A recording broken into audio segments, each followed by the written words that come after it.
talking point blank, I'm going to bring to you a series of happenings happening in our neighborhood, which is Afghanistan, Pakistan, Bangladesh. Apart from that, I'm also going to talk about significant events which take place in the rest of the world, and also significant happenings which are happening within the country as well. In today's episode, I'm going to talk about Pakistan and try to make sense of what is happening in Pakistan and the chaos which is multiplying and doesn't seem to end in Pakistan. Where is it headed to? So let's get started.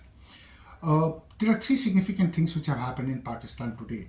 The first significant thing which happened was that on Tokram, the border which was closed between Pakistan and Afghanistan in KPK, has been thrown open today.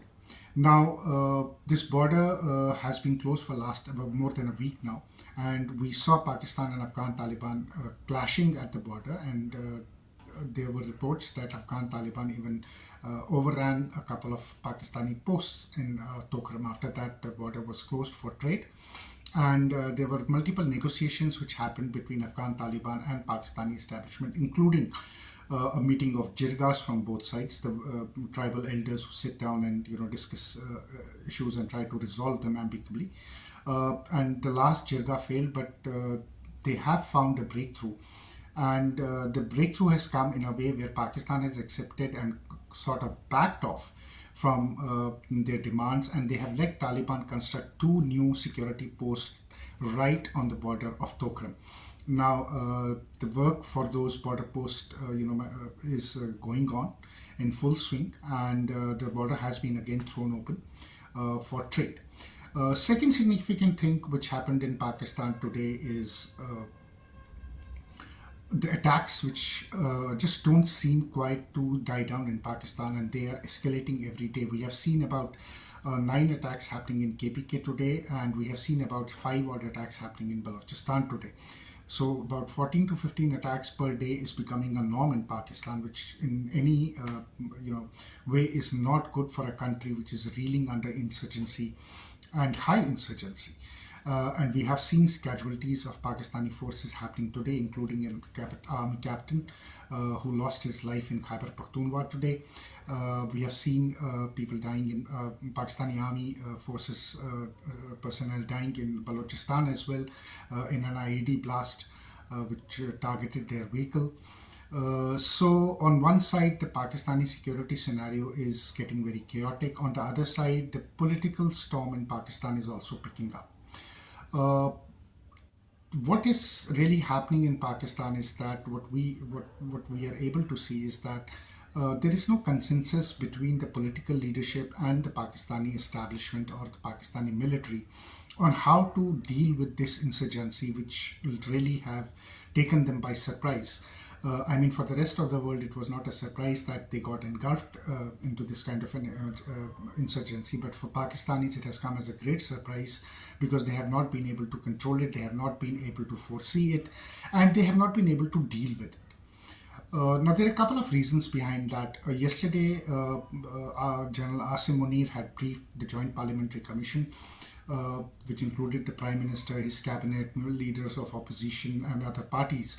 But there was something which was very different in this kind of briefing. Instead of briefing the cabinet on what the security scenario is, what the Pakistani army plans are, how they plan to deal with this insurgency, he basically gave them a very tacit lecture on how they should be improving their governance and why is it a governance problem and not a Pakistani military problem. Now, that is something which has really raised the eyebrows in Pakistan, because knowing very well that the Pakistani political setup is a selected setup, it has been set up by the Pakistani military, it is not an elected setup. The blame, as usual, is coming onto the Pakistan politician. And look, this is not first time it is happening, because we have seen this happening in Pakistan time and again. Every general who messes up in Pakistan puts the blame on the political leadership, and Asim Munir is just following the same tradition of Pakistani military. But this time things are really different, because this time one leader who has really stood up to Asim Munir is JUIF chief Maulana Fazlur Rahman. Now, Maulana Fazlur Rahman is somebody who has been, tipped to be very, very close to the Pakistani establishment, always, labeled as somebody who is, you can say, the right arm of Pakistani establishment, Pakistani military, and has worked very, very closely in Pakistan with Pakistani military. But we have seen Maulana coming out and criticizing Pakistani military more than once. He did come out about a month ago and gave a very fiery lecture in National Assembly saying that they have almost lost 7 to 8 districts of Balochistan. Then he repeated the same and he came and he said now they have lost 4 to 5 districts of Khyber Pakhtunkhwa. Things are on the verge of losing. Pakistan is on the verge of losing Khyber Pakhtunkhwa's 4 to 5 districts. Yesterday, Maulana was again very, very fiery. He was very upset and he was very angry. And he didn't agree with what Asim Munir had briefed to the Joint Parliamentary Commission. What we are hearing from Pakistan is also that Maulana and JUIF chief, Asim Munir and JUIF chief, Maulana Fazlur Rahman had a one-on-one meeting before this, and they literally got into a verbal duel, you can say, where Maulana left that place in a fit of rage, and Asim Munir had to calm him down, had to walk him to his vehicle, had to calm him down. But despite Asim Munir's overtures to really win Maulana to his side, it seems like it is not happening. And why is that not happening? There is a significant reason behind it. Traditionally, if you look, the Pakistani military has always dictated the politics of the place. But there was a time in Pakistan when the local, leaders or politicians had some relevance back in their constituencies and had some hold on people, were able to make people understand what is happening in Pakistan. But what has happened after Imran Khan's ouster is that the Shahbaz Sharif-led government has absolutely no legitimacy left in Pakistan. Most of its leaders don't go out in public. If you look at the Pakistani public's reaction, it is always very negative towards the government. They are making fool of them. They are making fun of them. Social media is full of such, examples. And above that, they're openly criticizing not only the political leadership, but also the army establishment, which always has been a sort of a taboo in Pakistan. But this time around, they have gone ahead. The people have literally, criticized the army on many platforms, have lost faith in their army, and are questioning Pakistani establishment on the approach they have towards Pakistan. And rightly so. Every citizen has a right to, except in Pakistan, where asking a question either leads you to jail or far worse, it gets you killed. And we are seeing that happening in Pakistan. We are seeing people getting picked up if they are questioning, establishment, or if they are questioning the government, including journalists, including common citizens, including lawyers, from all walks of life. And dare anybody, question what is happening in their country, they are very swiftly picked up and locked up or made to disappear. So, the legitimacy is a problem. The problem is if Pakistani army goes in and conducts a military operation, the people are already up in arms in Balochistan as well as Khyber Pakhtunkhwa. They are going to see this as a complete hostile action of Pakistani state against them. So and there is a lot of sympathy both for BLA as well as for TTP in these twin districts of Balochistan and Khyber Pakhtunkhwa. People are openly siding with them, citing years and years of neglect, years and years of mistreatment, and years and years of exploitation. So it seems like people of Pakistan are really, really tired of the conditions they are in especially in twin districts of Khyber Pakhtunkhwa and in Balochistan. And now people have come to a point where they are not ready to support their government, or they're not ready to support Pakistani establishment in fighting this insurgency or being a part of this insurgency. Pakistani military can carry out an operation, but that can backfire on Pakistan military in a big way. People can come out and revolt, come out on the streets and revolt. And that is going to take a situation from bad to worse again in Pakistan. Absence of any political dialogue, absence of any political legitimacy is something which is seen as a big hurdle for Pakistani military to go ahead and conduct a swift operation in Balochistan or in Khyber Pakhtunkhwa. Now, my sources are telling me that the journal is adamant on carrying out some sort of operation in KPK as well as in Balochistan. We have seen movement of forces in Balochistan. We have seen Pakistani army conducting some small operations in Balochistan, but what is required for Pakistan is a large-scale offensive against this insurgency, which neither seems to come from Pakistani political, backing, nor it's coming from the Pakistani establishment, military establishment.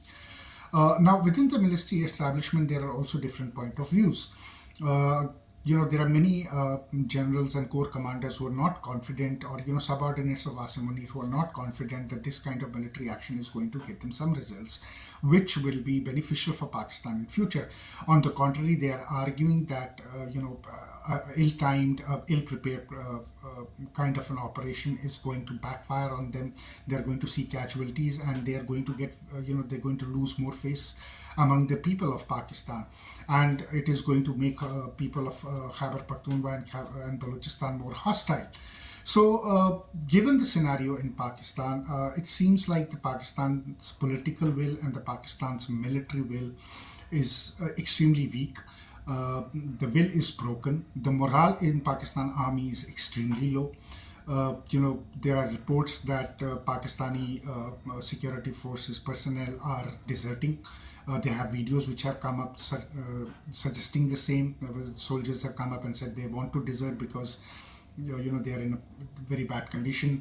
On the other side, the families of those who have been killed in this insurgency or who have been injured in insurgency are also questioning the establishment because simply because Pakistan, establishment is not willing to own the people they are losing on the ground. And the most bizarre thing is the statement which came from Chief Minister, Sarfaraz Bhukti of Balochistan after Jafar Express episode, and he was very categorically saying that look, people who are on leave, soldiers who are on leaves cannot be recognized as soldiers. So when you make those absurd, claims, it really hits the morale of the soldiers. You might want to, project yourself as a hard force. You might want to project yourself as you are not taking the casualties. You might want to protect the narrative of ISPR. But in doing so, what they are doing is they're really damaging the morale of the forces on the ground. They are really damaging the reputation of Pakistani army on the ground, and they are running, their own propaganda which nobody is willing to buy. The most significant thing was, Pakistan's so-called iron brother, China. Let's talk about an example from China now. When the Jafar Express attack happened and ISPR briefed we saw BBC, we saw Voice of America, we saw journalists there, and everybody covered it. Even China have not reported what the ISPR had briefed the journalist about. The Chinese estimates were that Pakistani forces, this is an official statement on Global Times, by the way, of China, where they said that Pakistani army had only rescued 104 people and have only killed 16 BLA militants. So if the world at one end is not ready to buy their narrative, the Pakistanis within Pakistan are not ready to buy their narrative. So ISPR is in a fix to how to sell their narrative and how their narrative is failing. But apart from narrative, the reality on the ground is ISPR is not only losing the narrative game, ISPR is losing the game on the ground. They're losing soldiers, they're losing morale, they're losing territory, and Pakistan is getting into chaos day by day. So what is happening in Pakistan is basically that it's a collapse of Pakistan politics. It's a near collapse of Pakistani military establishment, and it's a clear rise of anarchy which is happening in Pakistan. Where does Pakistan go from here? Now, Pakistan only has two options to go from here. Option number one is to go all out against the insurgents, and that will mean crossing the border and getting into Afghanistan and addressing the issue of TTP support in Afghanistan. Does Pakistan have that kind of political or military will to even cross the line, Durand line, and get into Afghanistan? There is a big question mark on that. Option number two is they carry out these small surgical strikes within Pakistan, hoping to eliminate as many insurgents as they can. But even for that, they have to put boots on the ground in hostile territories of KPK and BLA and Balochistan. And what we are seeing is wherever they are putting their boots down, they're in turn taking heavy casualties. So will Pakistanis be able to sustain that kind of an operation is something we'll come to know.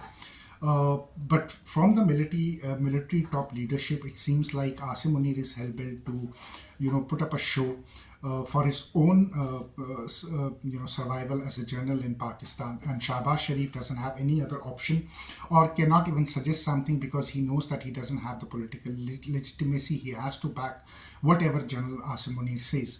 But in doing so, what has happened in Pakistan, neither the politicians nor the army has left with any credibility, and both are finding it very, very difficult to find to find some connection with the common man of Pakistan, which is not ready to buy their narrative at all.